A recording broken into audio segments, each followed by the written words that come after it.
Okay, I think we should be live on YouTube. Hi all, welcome to episode 20 of the Gameweek Navigators. I'm Aditya, and as usual, I have Leong and Sankar with me. Apologies, we are late. We're late by 4 minutes. It's a lot. So I was just telling the boys that whoever is late for the stream is going to be fined in terms of FPL points. So we will decide what transfer you will do. The more you delay, we will give the transfers for this week. Yes, but with that being said, I mean, we have the poster by Watkins for Game Week 7. Two of us had a good Game Week 7 in terms of points. I mean, decent, not great, but purely because of this man right on our screen. Okay, that being said, let's look at our talking points. So as usual, we'll look at few of the transfer trends, the players that are important. We have few injury news and updates in terms of what we've seen over the last few days, and even from last week or so. Very tough, right? Tough 2 weeks for us in terms of navigating. That's why we are there, the Game Week navigators, to help you navigate. I think nice pun. I got it. Anyways, Game Week 8, we look at the fixtures. We look at few of the interesting dilemmas that we are witnessing this week, and maybe few questions that we should be answering uh, in terms of Game Week 9 wildcarders as well. We look at the captaincy options and our bus teams. I will not ask how we performed in Game Week 7. I will skip this so that Sankalp can at least enjoy this hour or stream. So let's look at the transfer trends. Okay, very interesting transfer ins. Is it very interesting or it's purely based on form and fixture put together, guys? What do you see here? Yeah, so for me, finally a week that I follow the transfer trends because usually my transfers are not in the top five transfers, and this week I have made two transfers to bring in Son and Cash. So finally, I follow the trend, and also you look at the sales. Okay, again last week we discussed about Rashford being sold, and again this week he's being sold by uh, even more managers now. So I think we'll discuss later whether we should keep him or not. Despite I think he has one assist in the Galatasaray game. So obviously people ignore that as well, and also Embremo as well. I think people lost patience after some toothless weeks from Brentford. I think finally they feel the loss of Tony. Uh, so other than that, I think most of the transfers are good one. And as mentioned earlier, for Watkins, me and Aditya, finally we jump ahead of the ship for once this season. So anything else you can say about this, Sankap? I mean, I sold Watkins like 3, 4 weeks ago, and I feel like good luck Chuck for Watkins. Ever since I've sold him, he's on a green run. I just find it difficult to go back to him. I've got Alvarez. I'm glad he just got a goal. But I think he's one of those guys who we have been underrating a lot, right? And also, he started his season in a way where he was getting a lot of assists. He was not getting goals, but he changed it completely last game week, right? A hat trick, and I think he could have got more as well. Thankfully, he did not. Uh, but he feels like a great glue pick to have. Right, Villa as an attacking team are doing well, and they have a set play, and it involves Watkins. Be it via goals, be it via assists. Unless you get greedy like me and try out different things, go to Isa, go to Wilson, go to Jesus, and then find your way. I think Watkins is a great way to save transfers. Just stay there. Yeah, actually, I got an interesting question earlier before this stream that someone asked me, is it worth taking a hit to transfer out Alvarez for Watkins? And I told him no, because even though Man City have a tough game against Arsenal, I think Alvarez, after being rested in the Champions League, I think he can do really well against Arsenal. So I don't think it's worth a hit. Even though Watkins is really on form and with great fixtures and all that, I think it's worth keeping Alvarez for a few Yeah. more weeks. Yeah, I think most of us knew that Brighton game was perfectly fit for Emery's side, and they would be able to play through them because they have the quality to play through that press. And then obviously the Brighton squad also has a lot of injuries. He has a lot of squad rotations that never helps RDZ, right? But you don't get that perfect atmosphere, perfect setting every week. And Wolves are the antithesis. I think Wolves' style is now fairly similar to Villa, and they have shown that against City as well. So it won't be as easy, and I definitely don't see a haul, right? And that's the reason I won't go there for a hit. The only thing is how deeply you want Watkins, right? And maybe you feel that you don't have the money in the bank because after this they have West Ham at home, then Forest, Luton. I think Luton is the only game which at home which I'll be worried about. But if you look at fixtures, they have Wolves, they have West Ham, they have Nottingham Forest. All of them counter-attacking sides who are going to sit deep and negate any sort of spaces that Watkins is going to get. Right. So not worth a hit for me. I can understand the attraction, but looking at the fixtures, I would tell the managers, be a bit bold. Take it through. Take the price rises through. You might be the winner out of this entire thing. Yeah, for me at least, I was very delighted I got those points because I stuck with Jackson from game week 1 to 7. So it is I at least deserve to get something out of transfer. I think probably transferring out was the best decision, and Yeah. it's as you said. I think it's not like a mandate to get in Watkins. Maybe for wildcarding or so, obviously you have a lot of transfers to play around, and you would always obviously look to build a template team that is sort of in form and obviously also has favorable fixtures. So it's fine. It makes sense. Alvarez obviously long term move and long term. He's a long term player, and I think obviously till the season ends, most of us will get Alvarez at some point of time. And I think if you have Alvarez, I think he's a season keeper at this point, right? You don't expect Yeah, I mean, him being the easiest route, right, to City, right? yeah, this is an odd season, right, where you have a lot of good players, and sometimes you'll have a week where Sun will come in and score 19 points. Sometimes you'll have Watkins 23 points. Odegaard gave me 17 points last week. I'm so happy, right? So I cannot tell whether a player is a glue pick this season, but at the same time, that timing is so difficult to maintain, right? So if your read of the game, you're so confident about the read of your game that hey, this is where the haul is coming. You can hop around, or you can just sit and 4 5 weeks, within 4 5 weeks you'll get that haul. And even Bruno had a good double digit when it came to Nottingham Forest. Rashford gave 8 or 9 points against that match. So everyone is getting point in cycles. Either you keep hopping and finding the right set of players, or you just know not to and wait out your haul. I think that's unpredictable, right? If all of us knew when to jump ship and get in place, I think we would have won FPL multiple times. So We would have been close to it at least. at least close to it, yeah. Anyways, I think so far, last few, I mean, at least until game week 7, I think the most transferred in player is always blank so far. Is that how the trend is working? Is that Yes. what we've seen? Yes, And Yep, this is it's, for until me. the last game week where Morris finally scored something. Is he the yeah, most transferred player, I think, last game week? I don't know whether it was him or Botman. Yeah. I don't know It's because totally Botman was opposite. right. Yeah, Botman was right on top. So even I don't know, maybe it would have been Morris maybe towards the end. But anyways, we've got Son Heung-min as the first most. It's just to make fun. It's like the early kickoff curse, Kane August curse, and all the other things. It's just going to be washed out at some point when the players will start scoring. So just ignore that just for fun. We look at the transfer outs. I mean, Estupinian and Chilwell, obviously, they're rolled out for long term, at least for bare minimum a month for Estupinian, and Chilwell is out for 2 months, is what we've heard.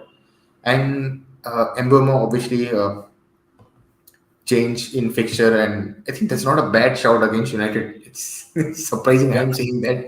It's I not bad. have him and I'm sitting on him. I don't know who to sell. I want to get someone like Madison. I have the money now because I could downgrade Estupinian to a Lamptey, right? But I don't know whether United is the right week to sell. And then I think the week after they have another good fixture, and they are Burnley or something, right? So feels a bit tough. I might just sell out DIB and hope for the best because if he doesn't play this week, it's a 1 week risk rather than 2 week risk. But something to look at. Yeah, since Mhm. Sankap, you mentioned Lamty as well, so we might as well just discuss about him. So he's like we know he's now 3.9 million, so it's really cheap, and I think he's a direct replacement for Estupinian. If I think who else can play there? Maybe Igor can play there. I think Desiree mentioned that. So based on what you see, the limited games you see from Lamty, do you think he's a good option especially for people who wild cards now? I think if in my current mind, I am expecting him to play three matches, and the fourth match is dicey, right? That's how the news we are getting, right? He's not a bad player in the previous seasons. I think 2 seasons back, he was a great option for us. It's just that he's a lot injury prone, right? So in my mind, he should be a starter ahead of Igor. He's more attacking in nature. He gave that assist in the United match, though it was not technically assist. I mean, it was technically assist, but not one that he had created. But the idea is whether you want to use it as a fund mover. You want to use it in a way that you can upgrade it at some other place. For example, for me this week, I was hoping to just take Richarlison and hope for the best. But now that I got this news, I thought, hey, why not create it an opportunity and get two players, right? So I like it more if it is a combination of two moves rather than as a solo move as of today, because I think the next 2 weeks it's difficult for us to play him. I will play him most. Maybe I'll play him against Liverpool, but Liverpool, City are non-clean sheet fixtures, right? The third week looks good, and fourth week again we are expecting Estupinian to be back. So there's not a lot of benefit out of it. It is if the other move that you are making in combination comes out really well. Yeah, and also I noted that Lamptey actually, other than left back, he can also play in the right back position. I think he started together with Estupinian at the left. He started on the right, so I think a lot of options and a lot of opportunities for him to play. So we'll see because he's cheap. I think you can just bench him, so no problem about that. Yeah, yeah. That's the best part. Mm. Next, we have Saka, who's currently flagged, and with that, let's move on to the next. Let's go to the flag players first, and then we'll look at the game week 8 fixtures. So obviously, with Saka, I'll go to Sankalp straight away. What is the latest? Anything that we're hearing, or is he probably, like It's not not be a available? long term injury that we are aware of. Even if he misses the City match, we know that he comes for Chelsea away. If you have him, I don't think it's a sell. If you don't have him, it's not a buy. I mean, why will you buy him for in front of a City match, right? So for me, he's a hold. If I have him, ideally, I would like to play him.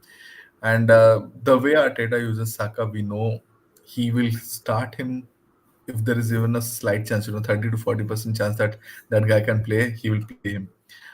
So in my mind, I don't see a reason to sell him primarily because I think Chelsea away and both week after we have Sheffield looks good fixtures, right? It's just the City match. So yeah, so if you look at the long term fixtures, I think City and Newcastle are the two matches which are a bit tough. He's blanked only 1 week this season, and that is the one where he gave his penalty away to Odegaard. I think Palace match, right? So he can more or less give you points every week. I don't think he's a sell kind of a guy. Yeah, I have to ask since you mentioned about penalty. I'm going to ask you this question. So why is Saka doing charity last game week? Because he could have had a hat trick and he ended up with I prayed two a lot for giveaway him. penalties. So what happened there? I prayed a lot. I have Odegaard in my team, so I prayed so much. Saka, please give it to Odegaard, and it happened. Yeah, but seriously, moving forward, would he do that again? Do you think he's a I regular taker? I think yes. I mean, I still feel Saka is a primary penalty taker, but I don't see him taking it every time. I think they're having fun with it. They realize that other players can take it. Odegaard is a really good penalty taker as well, so they gave it to Kai just to boost his confidence, which is more of a one-time thing. I don't think Kai will get it again. But there is some rotation going to come when it comes to penalties. Saka is going to be the first guy, but every third penalty, I am going to hope maybe Odegaard comes in, right? So that's one thing that we have to now keep in mind. Yeah. And also there are some rumors I heard that some people are saying Saka only takes penalty at home because he get nervous away, then he'll give it away. Do you think there's some any truth in that? I think in both the cases, I remember Palace, right? He was going to take the penalty. It's just that Odegaard went and asked for it. That's when he gave it away, right? So, last match, I don't see any pressure, right? Come on, that match was there for the taking. So, I don't see Bournemouth away as a pressure fixture for Saka not to try out a penalty, right? So, as of now, it does not feel correct. Maybe something changes and we come to that conclusion, but now it feels more like gossip. Yeah, so I saw two Newcastle players on the list, so I just give some latest update. I think Botman, he won't be playing this game week. He'll take some time to heal during the international break, and hopefully he'll be fine. After that, we don't know a lot about that. And Wilson as well. Wilson, he's not in the England squad, I think, and also they mentioned that his injury is quite not that good, quite serious at the moment. So I think he'll miss out again this game week, and we'll hear more news. But I think he won't be playing, so Isak will be starting again. And And yeah, what is he's the injury about Wilson? What did he get? What kind of injury is it? not really sure, but How just mentioned that he's doing a last minute scan. Then some news broke off that he's out for some weeks. So he didn't really go into details about into the injury as well. Yeah. And also we look at I think another one that caught my eye is Eze.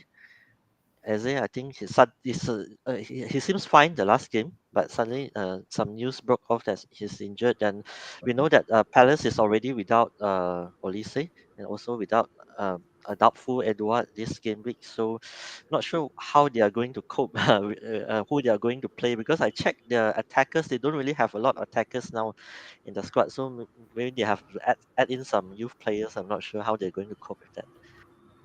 I think Edward is back. I think he was spotted in training or something. I think that's what I read. So he should. It was just I think a precautionary measure that he didn't play against United. So I think he should be in contention to play. So it's only with Eze. I think he's out for 6 weeks is what they said. So we need to. That's a big blow for Palace. Obviously, Eze, Olise, Edward. I mean, it's kind of the three-man talisman for them. Another one is Musa Diaby. I think, as far as what I saw against Brighton, Musa Diaby is very important for Villa in terms of how quick they're able to build up their play and how efficiently he's being used in counter. So we need to see whether he is available for the weekend. Otherwise, it is. I think it might be a bit tough for even Watkins because Diaby is someone who I think who takes a lot of shots whenever he gets it, and that causes a lot of problem to the opposition defense. Obviously, counter right. That's how Villa play. So we need to see whether he's fit. But he's ruled out for I think the game today. So Yeah, and also they have Ramsey as well with a slight injury. So all of their supporting players for Watkins have some sort of problem. So not sure Watkins will be isolated or not. So we have to to see. But because Diaby is one of my planned transfer this week, and I heard news about him having some problems, and I decided not to go, and I decided to go for cash instead. So we'll talk about that yeah, we'll talk. later. Yeah. I think we can do it right away now. I mean, Estupinian is something. Sorry, someone that is kind of out of nowhere. The news came out and everyone is like, "Oh crap, another flag player now. What do we do?" So I think Estupinian to cash is going to be the bandwagon move for this week, more or less. We're going to see everyone jump and do that because purely you can take out the cash to get in cash, and you can again. Yeah, I mean Good fixtures one. wise, will yeah, fixtures wise, I think we'll have a good run on paper, and cash is obviously. I think his numbers are I think on top for defenders. So I think that's like sort of a no-brainer if you want to do, and if you're down with 10 players and you need to make one move to get in 11 players. So I think I'm in that boat. So I am looking at doing Estupinian to cash. So I think that's one thing.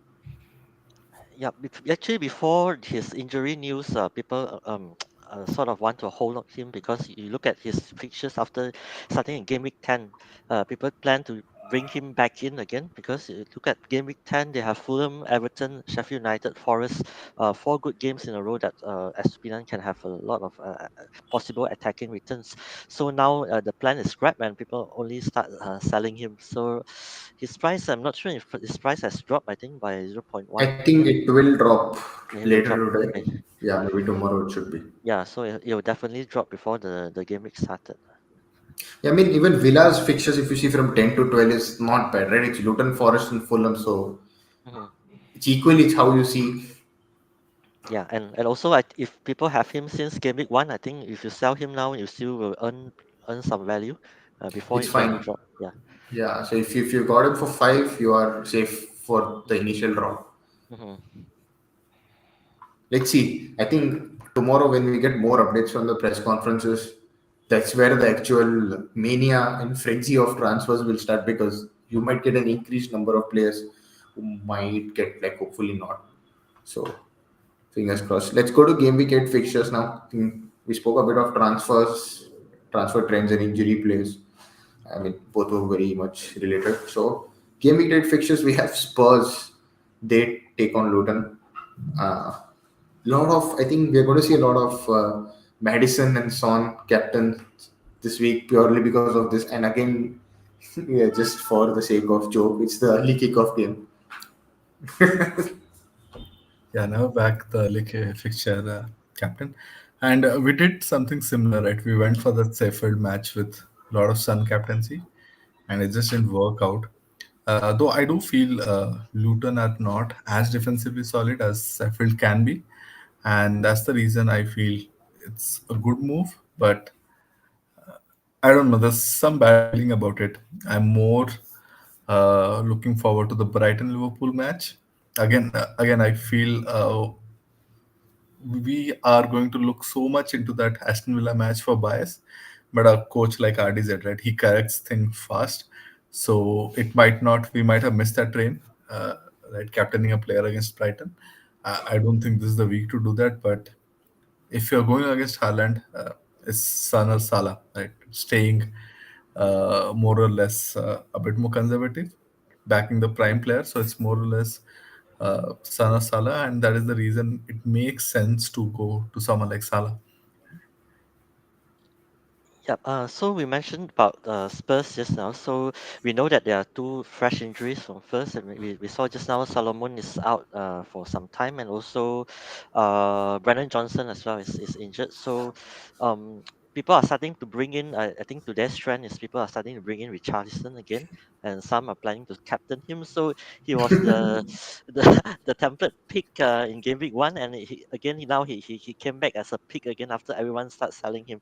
So, what you guys think about it? Is he worth buying back again after that traumatic experience of owning him early on? I didn't own him early on, but I was looking to own him this week primarily because seeing the last match against Liverpool, I thought he played well. I think he hit the post once. He had an assist, right? So he's pretty much involved there in the game in the end point. And Solomon was the only alternative for Spurs. And once he is out, now that we know minutes is secured, he looks like a good punt in a good attack. That's all. At his price, he's nothing more than a punt. I don't like people. I mean, for me, it was more like I didn't have the option to own two players, but ideally, I would like you to have Richarlison as the second player rather than the first one or the only one.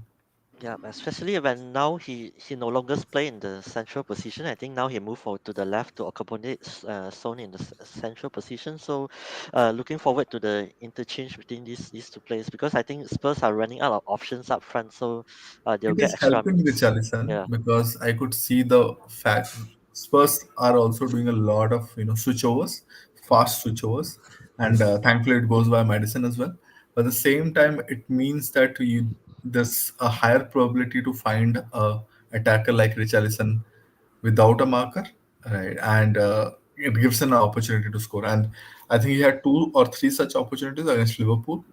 And given the fact that Luton are not exactly a strong defensive team, it does make sense to try him out as a punt. Again, I would like to repeat, he's a punt. Do not get frustrated if it doesn't work out. If you are dead ending your squad, for example, this is game week 8, there are people who are going to wildcard game week 9 or game week 10. I would feel comfortable taking a punt. You are not doing that great. Take a punt like Richarlison. It's great because you can rectify it within 2 weeks. But if you are someone who has to use his wild card, who will, need to take a hit or so to get him, I don't think it's a move worth it because there's frustration written all over it, especially this season. Yeah, and speaking about Luton, so for Morris and Cabore owners, I don't own any of them. So what do you do with these two players? Do you sell them? Do you keep them? Do you bench them? What do you do with them? Eventually, I would perhaps sell him. Right in Lamptey, we might have a good 3.9 million guy, 4 million guy. I have both now, Lamptey and Kabore. He's not looked bad, Kabore. He's looked good attacking wise, but it's just that they don't look solid defensively. They are going to more or less concede clean sheet in every other game, right?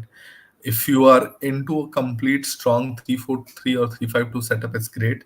There's the fact that there's so many injuries in the game. I would like you to have a fourth good defender, especially Newcastle giving us a great goal scorer like Burn. Right, I always knew Burn is going to be a goal scorer. Botman was always my backup. I know, so that's the reason I don't see Kabore as a long-term move anymore. It was a good point. Don't push him out in a hurry, but at the same time, just look for alternatives. Move out as soon as you can.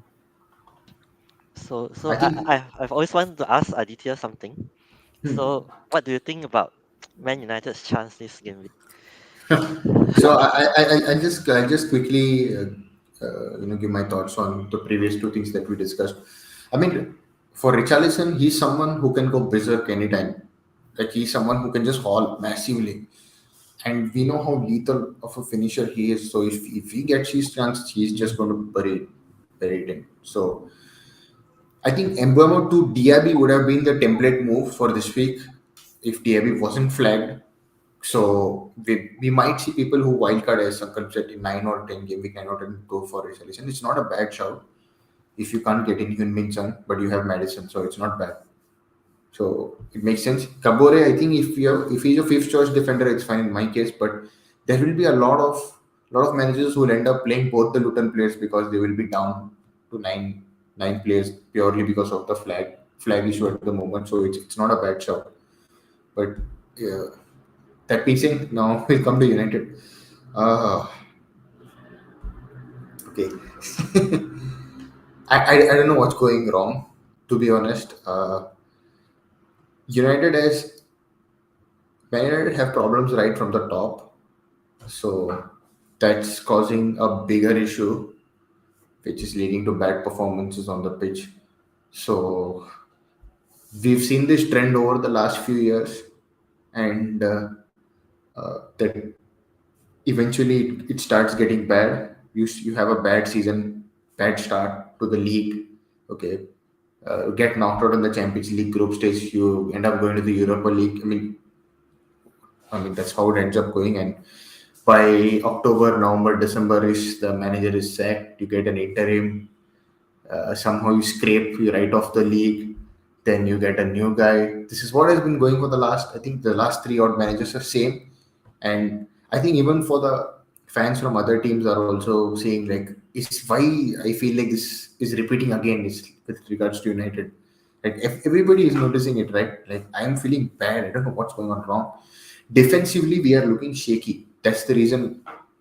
That's one of the reasons why we are not able to win games. We are not keeping clean sheets, and we are letting in cheap goals. Right against Galatasaray, pure example. There were individual mistakes here and there. It happens. I mean, nobody can have a perfect game every time. There will be mistakes made. We got Casemiro sent off, and we couldn't manage to kill the game despite being 2-0 up. And against Palace, we struggled to score. Right, we couldn't score. We're not able to create that chances. Right, if you put the ball in the net only, you're going to score and you're going to win. So what's going wrong? United are not just like to play with a striker, probably, or collectively as a team they're struggling to play.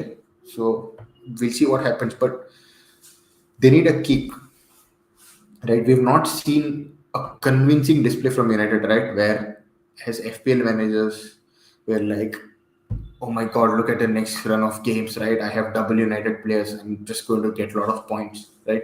We started this season, right, with double. I think most of us started with double United records, Bruno Rashford, right? Yeah, I had a It didn't triple start well. United. I had a Yeah. triple United to start the season. And if you count Onana, I still have Onana with me in my team.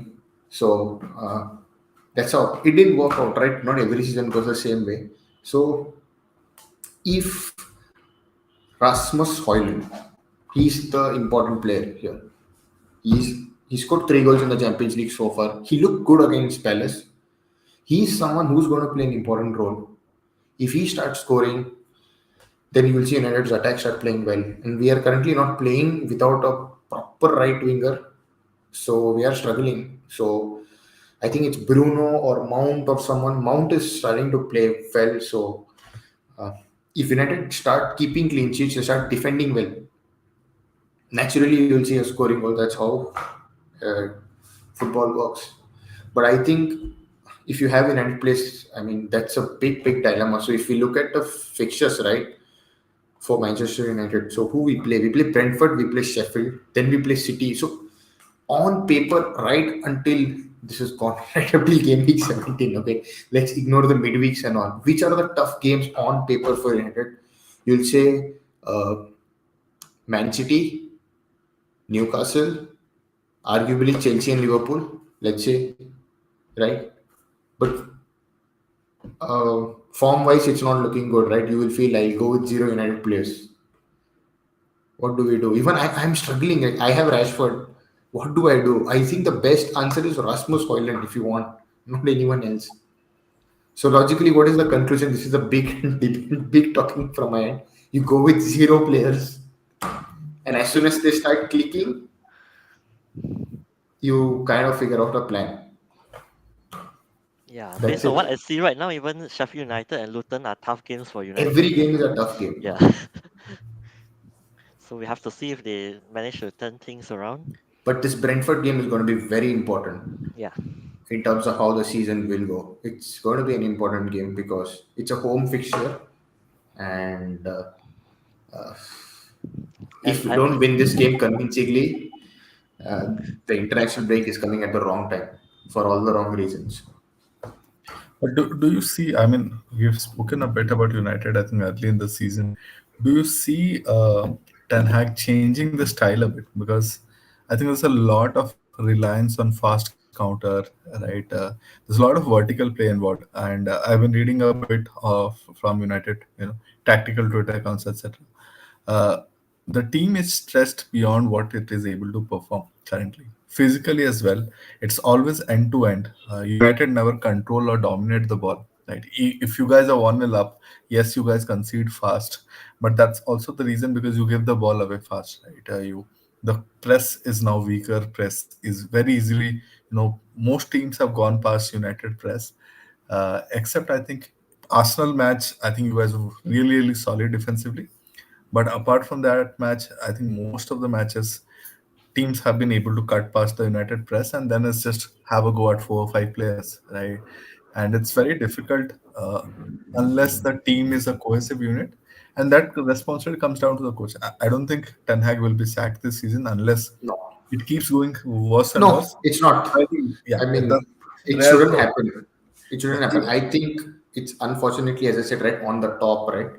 So hopefully, if there is a takeover or so towards maybe in few months down the line, that is where we need the change, not by sacking the coach. This is now things are going to work, and we've been hit with injuries. I mean, Of course. yeah, we've been hit right. Licha is out. Lisandro Martinez is injured again. It's a recurrence. He was rushed back apparently, and that didn't work out. Then we had Varane who was injured for a bit. He came back. Luke Shaw was out. Luke Shaw's out for more longer period. We got in Regulon as his cover. Again, he got injured. Van Bissaka got injured. Mount got injured in between. He's back now. So I mean, Sancho is out for disciplinary reasons. Anthony had again the same sort of issue. I think he's back. Uh, so there's a lot of other problems, and that has hampered the way United wanted to progress. Right? There is like, I think, which game was it we saw? I think it was Arsenal, right? Johnny Evans and Harry Maguire, and people made mockery out of it, but that was because down to situations of injuries, and yeah, we are having a tough time with that. We can't help, but uh, I mean, last season was purely we saw United getting battered at start against Brighton, against Brentford, and immediately we saw a change in play style. We became more defensive, and as usual, we went back to counter attacking. So will we see that? If we see that again, then what is the point? There has been no progress, right? People will start talking all the other things. I think hopefully once few of the players are back, I think Regulon could be back. I'm not sure. Uh, will hopefully left hand side. That is the reason why we are seeing Rashford not giving us point, because purely because Luke Shaw is not there, and our attack towards the from the left side is as good as Lich. It's nothing.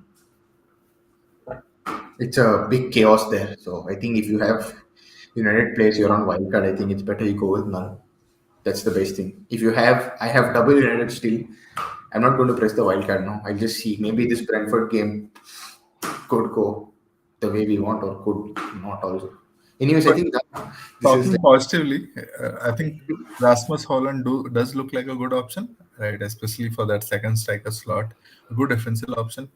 I wish he was priced like a million cheaper because he's still a fairly, young guy and not a lot of experience. But because of the fact that he was a United player, he was always going to come in a bit pricey at 7 million. But if you can afford him, I think he looks like a guy who's going to give you points. Uh, Second or third striker, depending on the kind of money you have. A lot of us have Salah now. Very difficult to get money, but if you don't have Salah, I think he's that ideal third striker. I would love to go there. And I saw the second goal from in the match in the Champions League match against Galatasaray.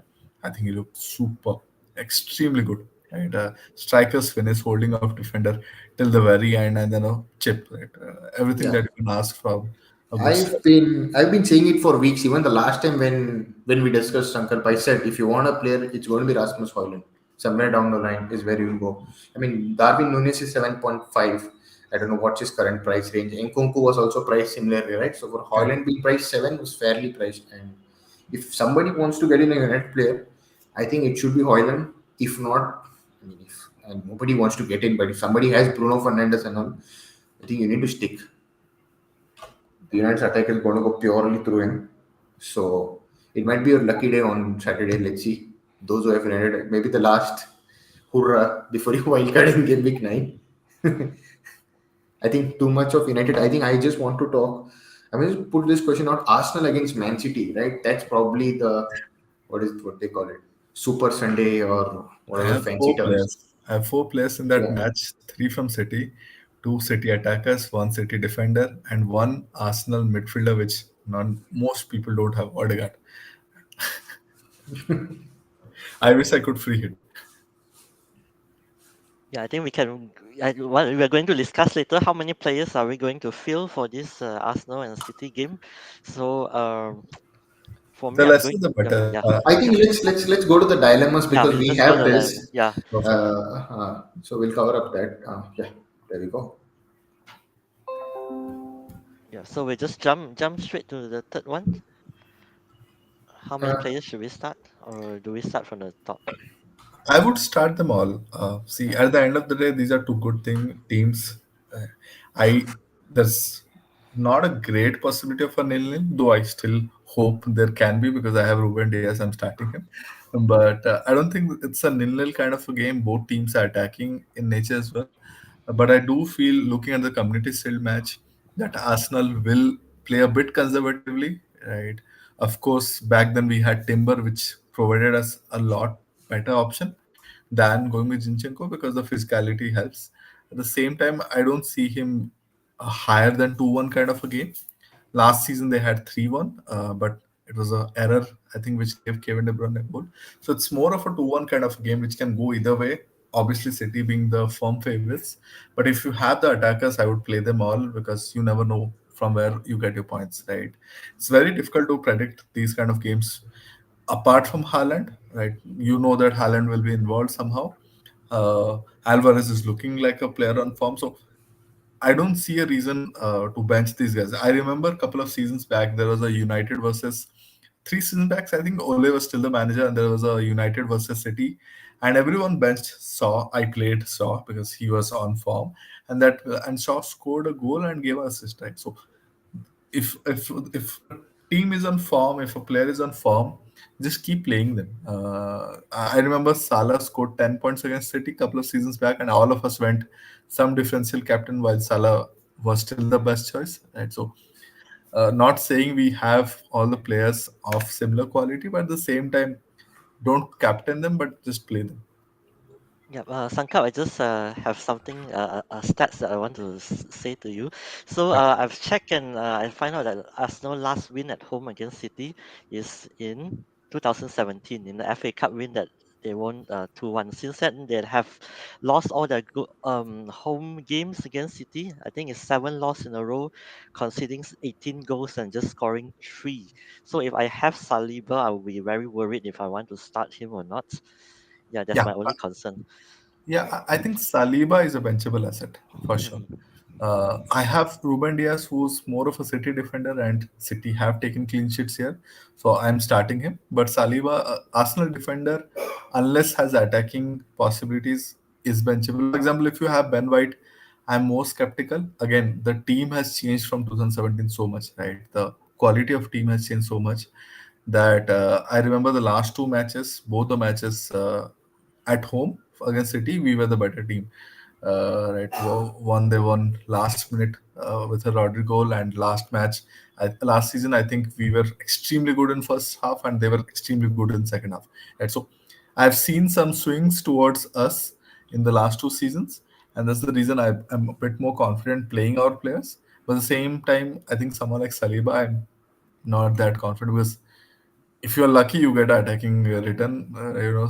He passes the ball to someone and someone just takes, and like Saka scored in game week 1.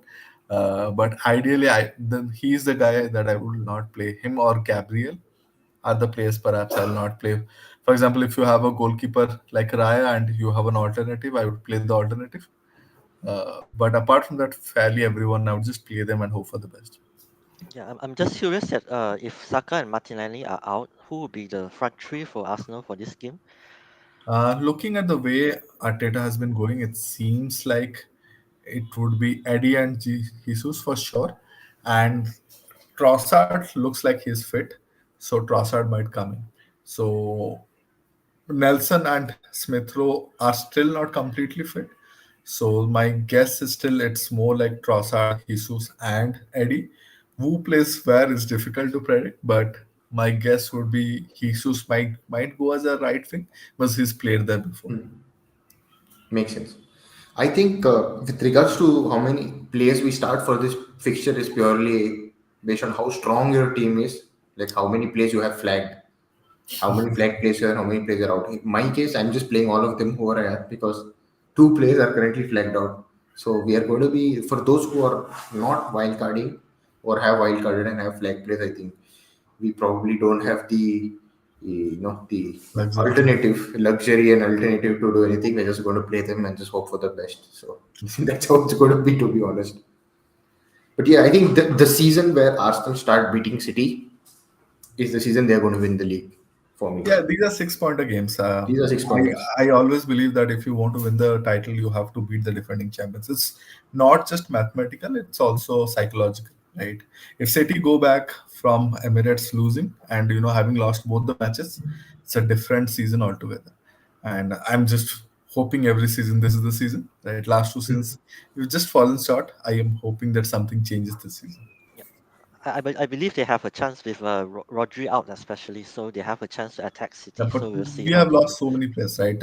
I would have loved to see Martinelli up. Martinelli, I think, is a big miss. Martinelli, Saka, Party is just coming back. I don't know whether he starts, right? So we have a lot more injuries than they have as well. So you never know. And at the end of the day, I would have preferred City coming in with a Wolves win rather than a Wolves loss because I remember the stat last season. City won every alternate game at the very minimum. Right? So that's the kind of team we are up against. Yeah, that's how the team plays. I think we're done with. We went to straight away the third one. That's how many places to start. Let's go on top with injuries piling up. Is it a good time to wildcard to remove the? This is what we've seen people saying. Oh my god, I have 10 players. My entire bench is flagged to a wildcard. I would rather free hit than wildcard. I mean, unless you have Chilwell, you have S2, right? You have too many long-term injury players like Saka and all. Saka, Diaby are expected to come back next week.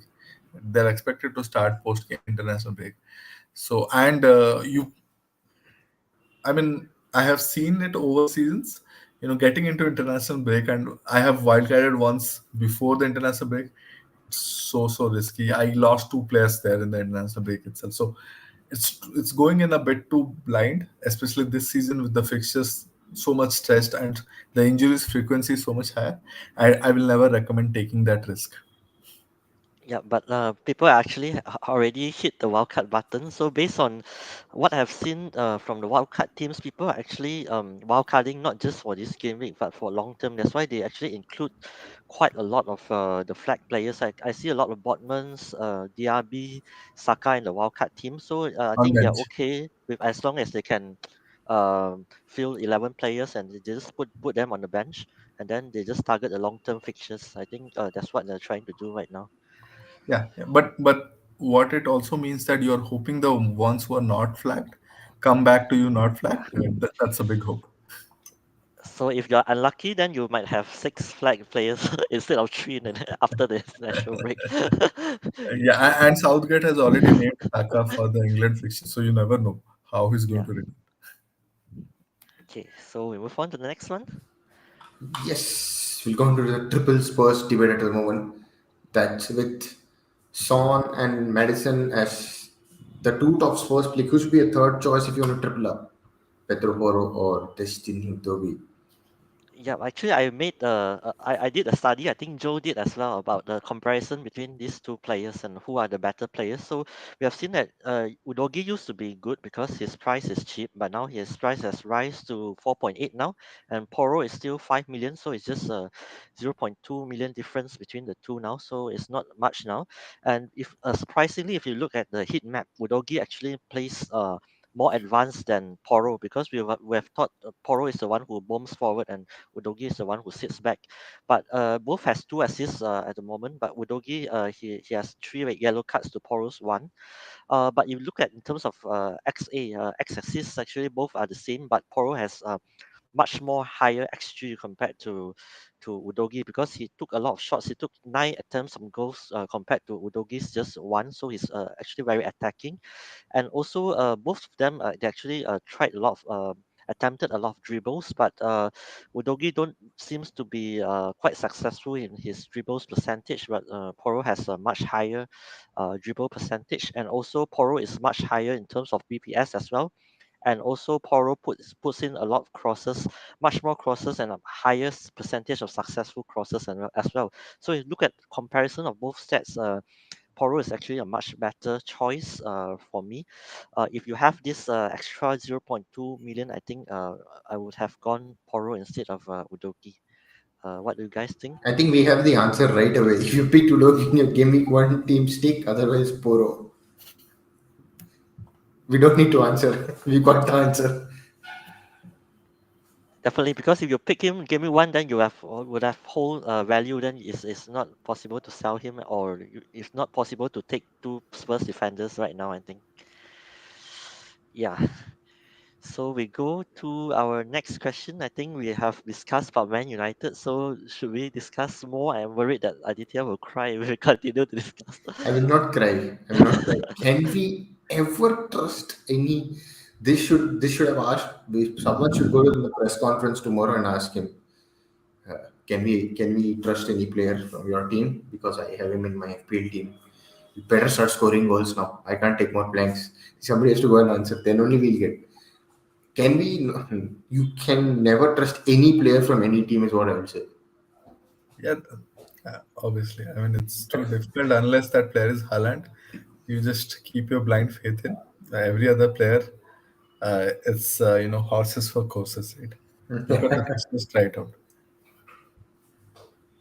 I'm not going to answer that. I think we will just, if you want, if you have enough faith in him, trust him. Otherwise, no, just transfer him out. Let's go to the next. That's with no Eze Edward. I put asterisk because he could be back. Olise should be now target fixtures against Palace. I'm going to change the slide to Palace's fixtures. Yeah, again, I look at Palace fixtures. So in the next game they have is against Forest. So I think the most owned defensive player that you have, since we are targeting their weak attack. So most have Turner. So you have Turner, you might want to consider starting him. Uh, against Palace. And next we have Newcastle. So Newcastle defense, I think the people that own Trippier, Botman, Burn, whatever, I think should be safe to start them. And then the next one you have Spurs, and you mentioned just now Udogi and Poro as well. So I think these three fixtures, if you own either of these teams defenders, I think you should start them against Palace. Otherwise, I mentioned just now, I don't see any attackers from Palace that I can really trust. I look at their lineup. They have Ayu, Mateta, maybe Sloop as well. Ahamada is injured as well, so they don't really have the source of scoring goals. Even if with Eze, they don't really threaten to score goals as well. So if you own the defenders from their opponent, I think is really good for now.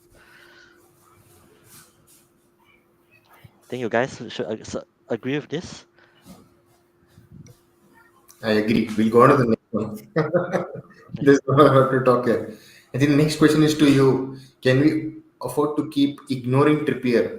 I mean, I had enough funds to do, I think, Chilwell to Trippier, but I went Botman. And I think that's the dumb move I made. Yeah, again, like I mentioned in previous game weeks, the only thing that stopped people from getting Trippier is his price, and his price keep increasing. So you're actually comparing his price with you cannot compare him with other defenders because there's there's only Trent that is more expensive than him. So I'm actually comparing him with players in other positions with similar price point. So we have here the list. We have Diaby, Mitoma, Ward-Prowse, Alvarez. All these players are actually close in points to him. So you have to ask yourself, do you want these attacking players or do you want Trippier? So if you want Trippier, then you can go ahead and buy him. But I see more appeals in the attacking players like Alvarez and Diaby and Mitoma, right, and even Rod Prowse. And you look at Newcastle's fixtures, we actually already used up two of our easiest fixtures that we already won. So of course we still have two good fixtures coming up. Then we have some tough fixtures ahead with West Ham, then two easier fixtures. Then the fixtures will get tough after that. I think it's against Chelsea, Man United. Um, Trippier is again he's proven that he'll play in the Champions League and most of the Premier League games. He's quite nailed so far, so his owner should feel quite safe, and he's still taking all the corners. Gordon and Tonali took some. Tonali is not nailed. So if you have Trippier, I think of course you'll keep him. But if you're going to buy Trippier, I think most of the wildcarders think that the first name on their team sheet is supposed to be Trippier. I don't know because currently I don't have him.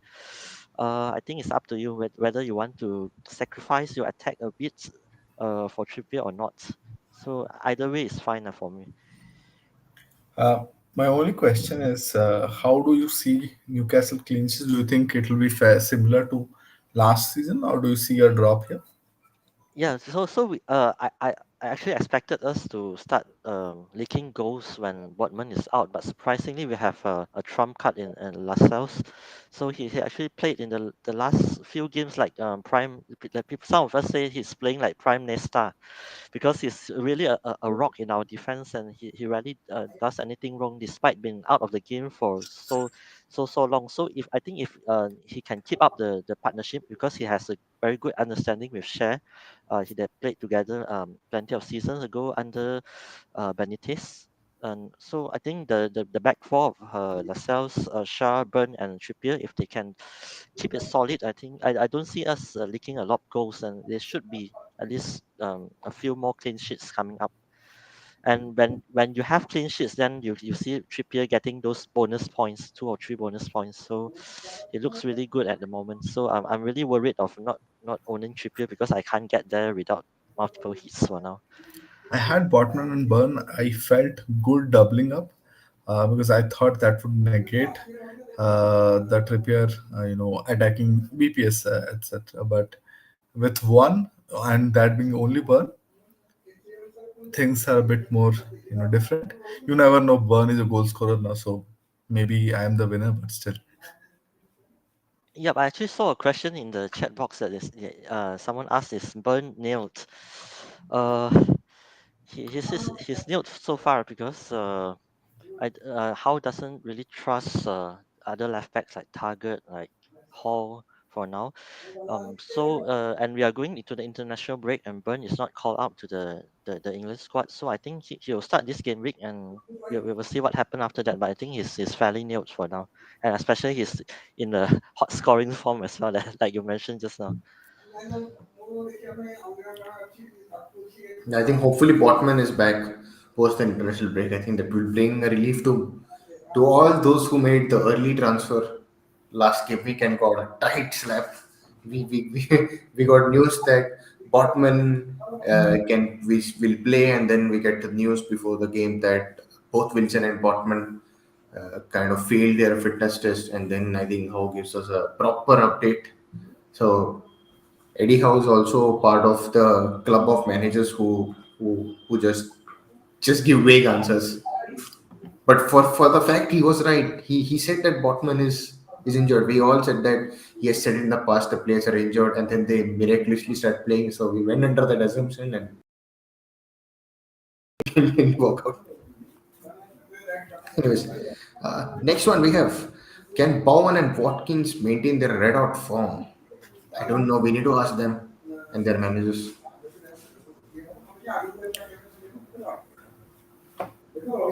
Yeah, so if you want to look for a differential, is you see like Bowen, his ownership right now is just 16%. Watkins is slightly more at 25%. I think still fairly decent for now. Um, and then you look at the fixtures. Of course, Watkins has better fixtures, but you look at Bowen's fixtures. Actually, he has West Ham has Newcastle and Aston Villa, so two very tough games. But after that, their fixtures really get really good. Everton, Brentford, Forest, Burnley, Palace, Spurs, Fulham, and Wolf. Is really a straightforward, nice fixtures until game week 17. So I can see a lot of people aiming to buy Bowen game week 10, uh, with or without the wild card, and also maybe probably they want to target Ward Prowse as well. So for now, I think I'll wait. I'll wait until game week 10 before getting Bowen in. Uh, but he's in red hot form, so we never know.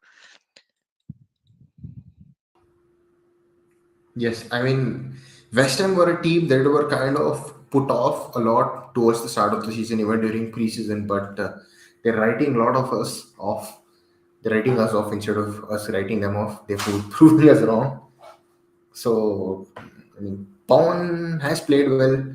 I know historically he has been playing well. There was a season when he was priced 6.5, right? Where I think it was last to last season where he was, I think it was completely Pawan, Benrahma, Antonio all in the initial few weeks. And then I think last season they priced him 8.5 and people were like, what is this? And obviously he had kind of an underwhelming season, and this season he's looking good. I think for that price, right? I think you're going to see a lot of managers that wildcard will get him in that bracket. You go to the last one. I think we spoke about this last game week. I think we covered about Abdullah Dokore, but now we'll go to Calvert Lewin. Is that hopefully he's finally injury free. He's someone who always when he plays, does something, and unfortunately he's not been able to play consistently over the last few seasons. He's getting injured with recurrent injuries. But is he someone worth considering? Uh, I, I just yeah. put up their pictures. I actually did again. I studied his past injury records. So, he started getting injured a lot during the 2021-22 season, and the most consecutive starts he has in that season is just three starts in a row. Then he get injured. Then he start maximum three in a row. Then he get injured again. And in the last season, the most he has is five consecutive starts. I think towards the end of last season, and he got injured again. So this season, the only 90 minutes he has is in the last game. And Sean Dyche actually mentioned that finally he has a 90 minutes and he feels okay again. But I'm not really confident about that because every time we have some hope, then he gets injured. So I won't get near buying him. Uh, I'm not that risky for that at the moment. So I don't think Good you guys thing as well. The good thing about Everton is they're creating a lot of XG. I think they have had the maximum underperformance so far. Right, so the striker is definitely not converting, and that means there's a probability that DCL, if he's on form, he takes those opportunities. It's just that today I want to be late on it rather than early. So I would rather see DCL scoring one or two matches and then go there, paying point 1, point 2 million extra rather than do it early. Primarily because we also have good second. We already have Alvarez as a very very good second striker. We have Watkins as a very good second striker, and you have options like Alvarez or even someone like Holland, right, as the third striker as well. So I don't see any reason to jump on it, right? I think if you go without Salah, you more or less can manage any squad. You can get any players you want. So there's no reason for us to take that pressure and go for someone like DCL unless you are an Everton fan and you really really believe in it. Uh, he is an option. He's a good striker. He has a good record, but he is someone I would like to see scoring goals. I would like to see Everton clicking before I go there. That's all. Yes, hopefully he plays more games consistently because he's a damn good player, a damn good finisher, and it's been very bad seeing him getting injured and not playing consistently. So hopefully, I think that was that James Rodriguez Calvert Lewin season, right?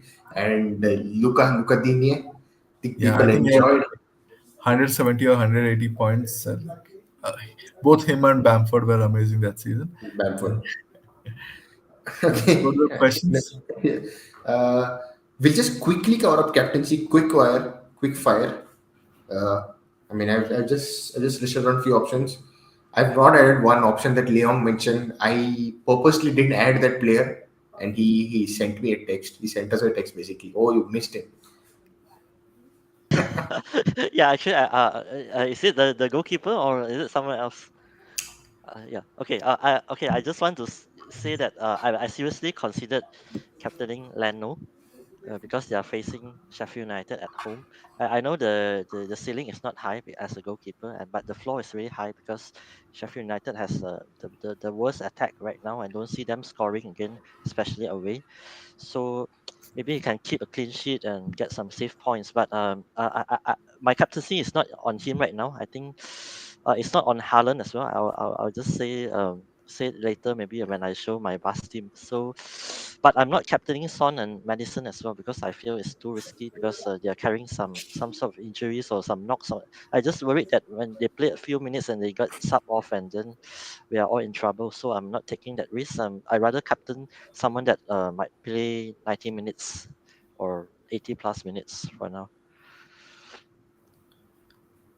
Makes sense. So who are you captaining? He wants to give it a secret. Okay, great. Aditya, where are you going? Mine is on default pick at the moment. I have not even. Haaland. And I think people are underrating Haaland as an option because we have historically we have been leaky there, and even at home we have been conceding. We make errors, and Haaland is someone who takes on those things, right? I think he has a goal written there somehow. We are going to make some mistake, and he's going to take it primarily because last two matches he has not been doing that well. So uh, I don't think of him as a bad shout. Other than that, I think it's more or less Son or Salah. I am going Salah for the timing. I think we spoke about it. Are you going Son by any chance? I don't have Son. I don't know whether it is Okay. Leon. Is it anyone from the list here? I have Son, but I'm not captaining him. Okay, So okay. He's just being too suspensive here. yeah, I'm just going to change it, and it's on Watkins. I knew it, so yeah, that's the first team for now. I yeah. think we So don't so need to I explain yeah that. You I don't just you don't have to justify. It's enough. oh sure We sure. know. Okay, I'll just talk about my transfers. So I did the transfers actually Sunday after the game because I'll be priced out if I don't do the transfer. So I have sold Estupinian and I bought in cash. That time we still don't know about Estupinian's injury, but I just wanted to bring in cash and also I sold Saka. And that time we don't know about that injury, but I need that extra 0.1 million to get Son in. If not, I'll be priced out. So this is my lineup. Leno in goal again. I think Turner is a good goalkeeper to have as well against Crystal Palace. Just one of it is a very nice choice. And then in the defenders, I started with three: Cash, Saliba, and Colwill. We discussed Saliba just now that he might not be a good choice to start, but I don't really know who I should start because I have Bear. Bayer and Play Bear. yeah, Bayer and also Guardiola because Guardiola played 90 minutes again in the Champions League. So I have to wait for some Man City information again. And in the midfield, it is a mid five. Mbomo. I have no choice but to start him. And have Foden, Rashford again. I have no choice but to start him. Diaz again. Now we know that Jota is suspended and Gakpo is injured. So I think Great the choice. front three, yeah, basically fixed. So and Son as well. So I'm actually tempted to unleash both Ambomo and Visa against Man United, but I decided against it because after watching Brentford last game week, they are really just really bad in terms of attacking. And of course, the striker Watkins and Haaland. I don't know how to justify it. Of course, Aditya said uh, I don't need to justify it. I just think that Watkins he can continue his hot form. It's not fixed right now. I can might have switched it to Son or Leno. someone else or Leno. I don't know. So yeah, for now it's on Watkins. And I Perfect. just want to mention a short appreciation post to someone that is I know mentioned. it's coming. Yeah, It's coming. yeah, So but just a short one.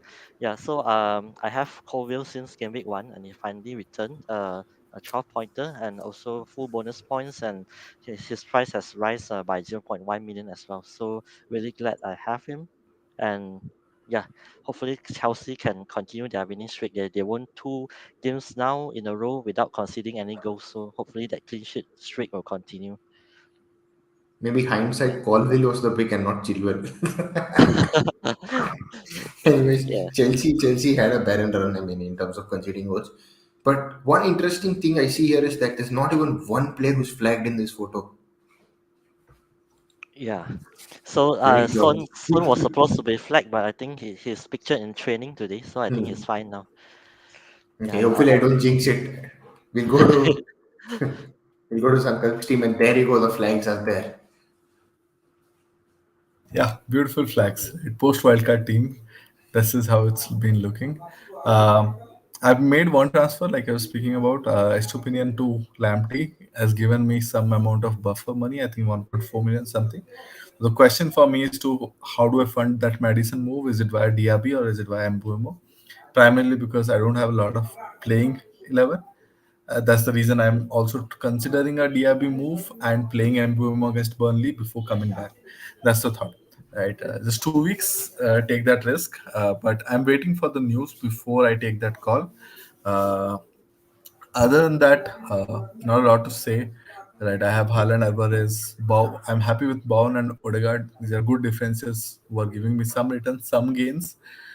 Salah's captain for the week, and I'm playing Ruben Diaz, Burn, and Kabore at the back currently. But I'm still debating between Kabore and Lamptey. Just debating which team is going to concede more goals. So let's see.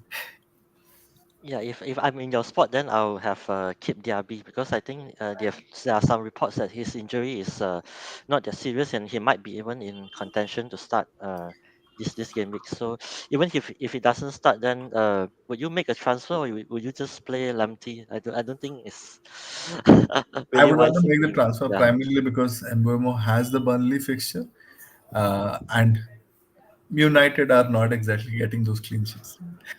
Yeah, it's okay. Let's see if we keep a clean sheet. I will go. I will ring Sankalpan and tell him thank you for having Jinxing, faith, jinxing jinxing, the. and yeah. Anyways, I want to ask you, Sankalp, how did your team, your pre-wildcard team perform? Pre and post, I think, when was it? So who outscored that week? I think the week that I took them out, Saka had a double digit. Uh, Oh, I think we got the answer. and Odegaard had a blank. So last week was slightly better. And the worst thing was I had benched Burn like to the third place, and he scored a goal in that 9-0 match. So it was the usual wildcard nightmare, right? You do it and you know that week your things will look good, but you're going to get fucked somehow. yeah. Okay, I anyways, saw we'll Nehal look was ahead. asking you to play Lamptey. Nehal commented that he asked you to play Lamptey. I'm thinking of that. He was taken off early. He was taken off like 62nd minute, Kabore, and that did not sit right with me. So I'm thinking of doing that. And thanks, Neil. Okay, we'll go to my team, and yeah, I'm in kind of trouble.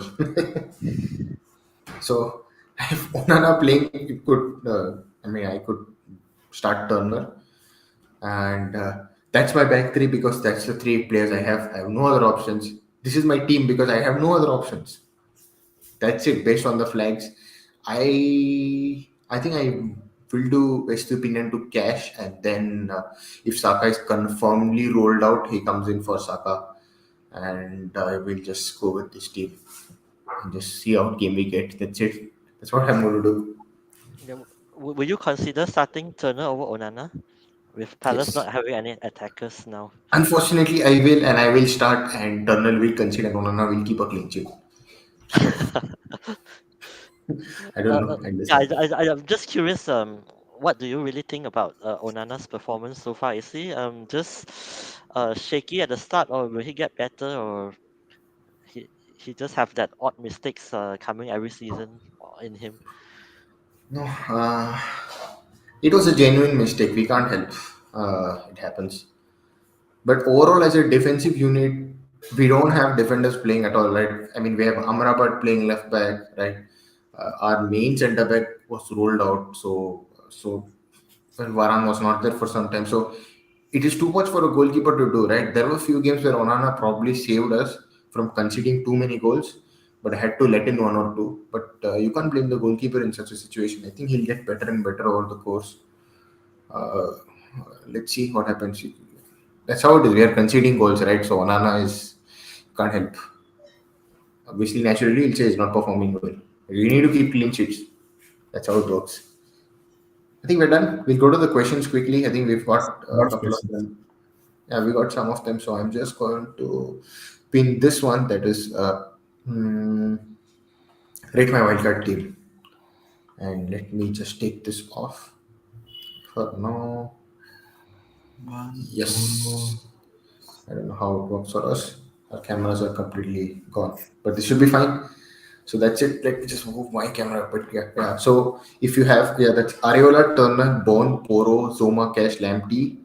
Then you have Salah, Madison, Son, Pedro Neto, someone also who's, I think, is not blanked so far since some game week. I don't know which I said last time. So Bonds, Watkins, Haaland, and Archer. This is Neal's current team, and he had a follow up question to this. Let's just see this team, and that was here.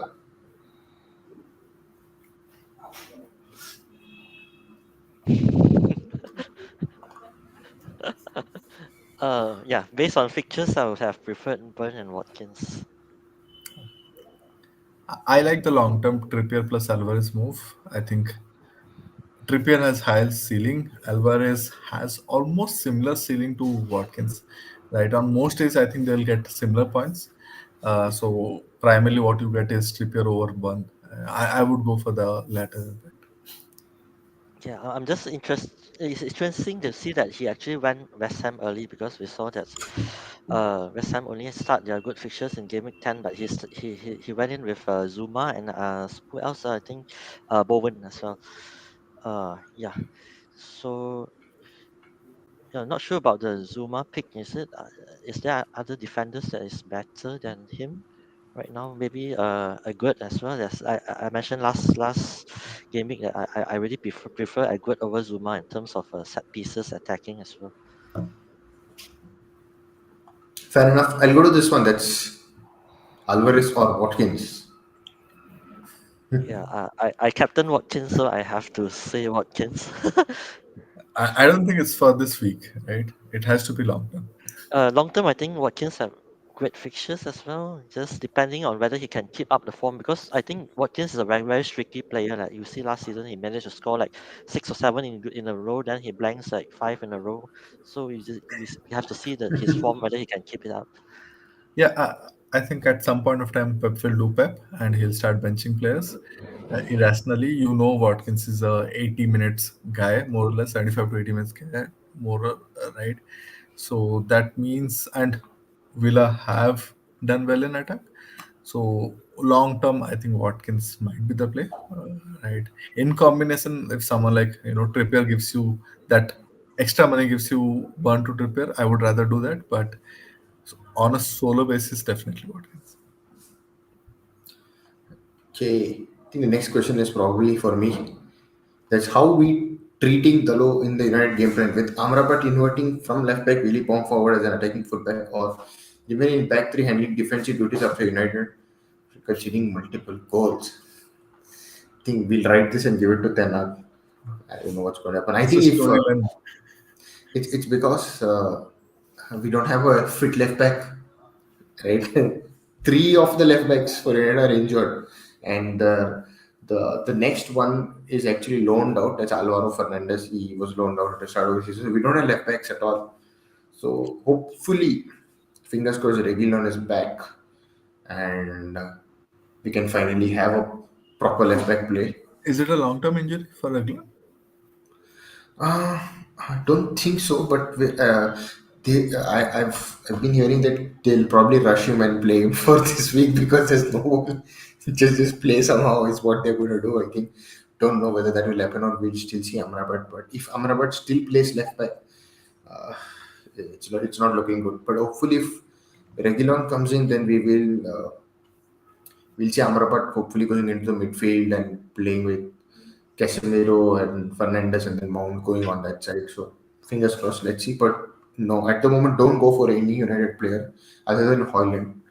Is what I would say. If you really want a United asset, I think Rasmus Hoyland is someone who you can take the punt on because he's a forward and you will mostly pick out players better assets, midfielders, and cover up your 5 spots. So that's what I would say. But defense wise, just stay away until they keep at least 2 clean sheets in a row convincingly.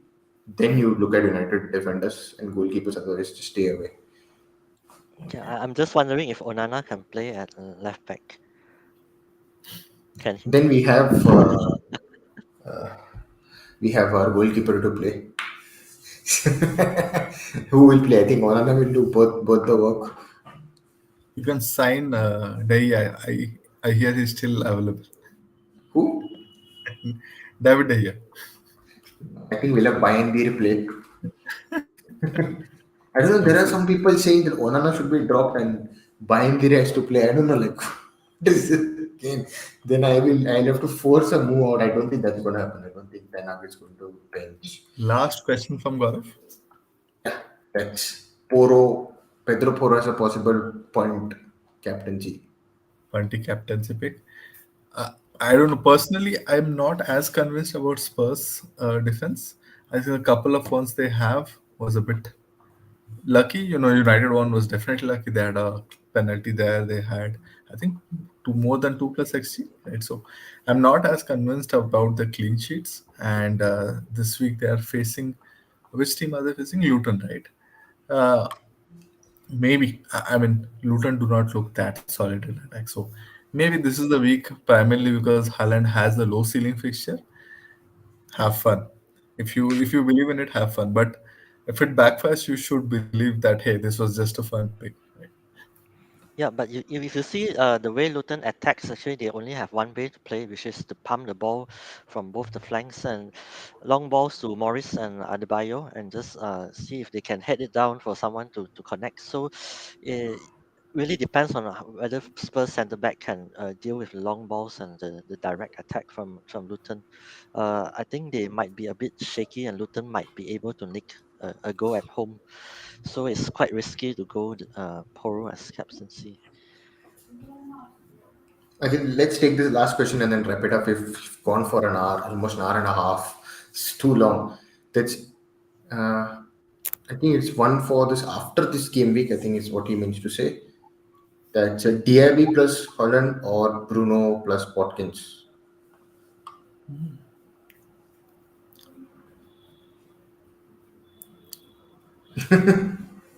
What is the week after fixture? I have to first check that. I will just put it up on screen so that we don't get confused. So, as it gone? There you go. So United face Sheffield United. Okay, that's good. And we have Watkins. Where is Watkins playing? Watkins is playing West Ham at home. Right. Interesting. Sheffield United. I remember Son blanking as a center forward. Right. I don't think Haaland did a great job as well. So there's a possibility their defense kind of overpowers the center forwards and allows wingers to score. There's a narrative there. So I might not go the Holland way for next week at least. But on long term, I do feel Diaby plus Holland looks like a good combination to go for. I'm not a huge fan of Bruno as a FPL asset anymore. That's the reason. It's, I'm more in favor of Holland.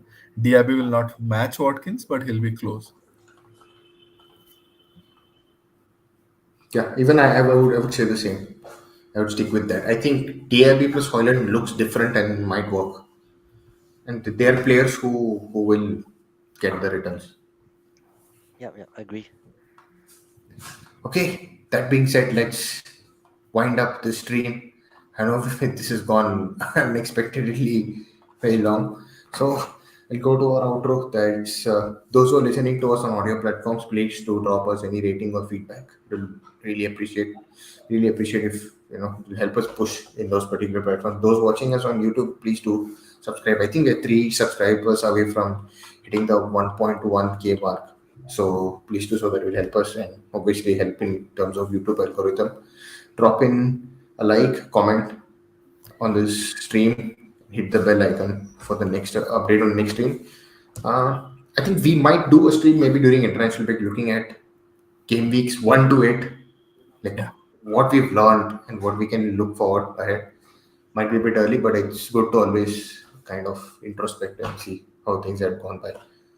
Yeah, so that being said, that's the end for episode 20. Hopefully, you guys have a great game weekend. Hopefully, the flag players reduce in our teams, it doesn't increase, and we'll be back, as I said, maybe for the international break stream or for game week 9 preview. Thank you, guys. Thank you.